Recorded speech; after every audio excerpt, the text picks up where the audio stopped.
Bon bah bonjour Patrick. Bonjour. Bonjour. Bonjour. Vous allez bien? Ah, très bien, le Festival du Livre, c'est toujours un petit bonheur. Bah oui, je m'en doute. Alors quel livre vous nous présentez aujourd'hui?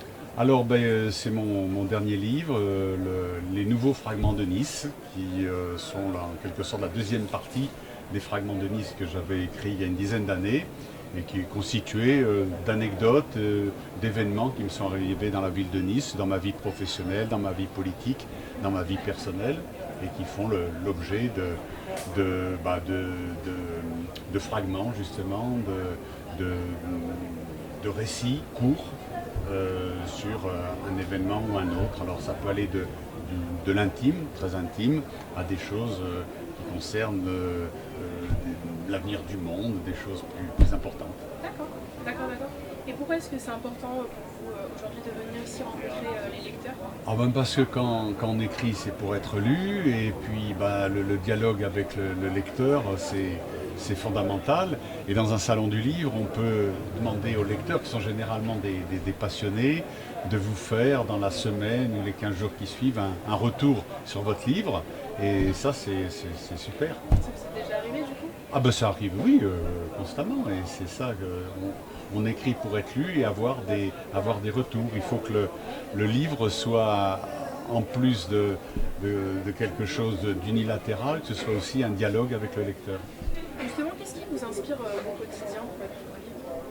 Justement, c'est la vie quotidienne, la vie que l'on mène. L'attachement aussi, les fragments sont liés, c'est les fragments de Nice, donc c'est lié à cette ville si particulière qui est devenue la mienne. Moi, je suis un Niçois d'adoption et avec laquelle je partage des secrets, des bonheurs, des malheurs, des tas de choses. Et donc, s'exprimer sur cette zone géographique qui devient une zone de vie, eh bien c'est absolument fondamental. En tout cas pour moi, c'est quelque chose d'essentiel. Parce que oui, vous êtes originaire de Bourgogne, c'est ça? Voilà, c'est ça. Alors pourquoi Nice finalement, et pas une autre ville? Parce que c'est des raisons familiales qui m'ont amené sur les bords de la Méditerranée. J'étais enfant. Et à partir de là, je me suis construit une vie en couple avec cette ville de Nice.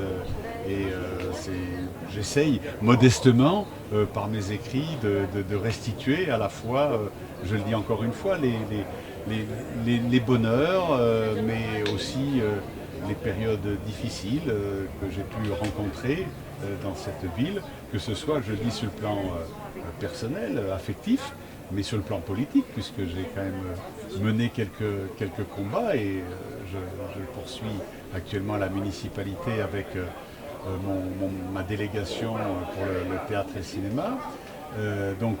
Tout ça, et puis évidemment les événements du monde qui ont une résonance sur Nice.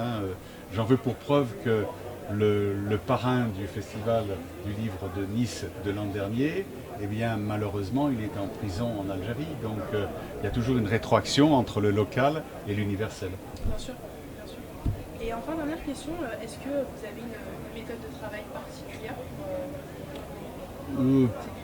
Pas particulière, disons que je suis quelqu'un qui écrit toujours sur des périodes courtes. Je ne suis pas le type à s'enfermer pendant 15 jours ou un mois, etc. Je vais écrire 1 heure ou 2 comme ça, plutôt tôt le matin.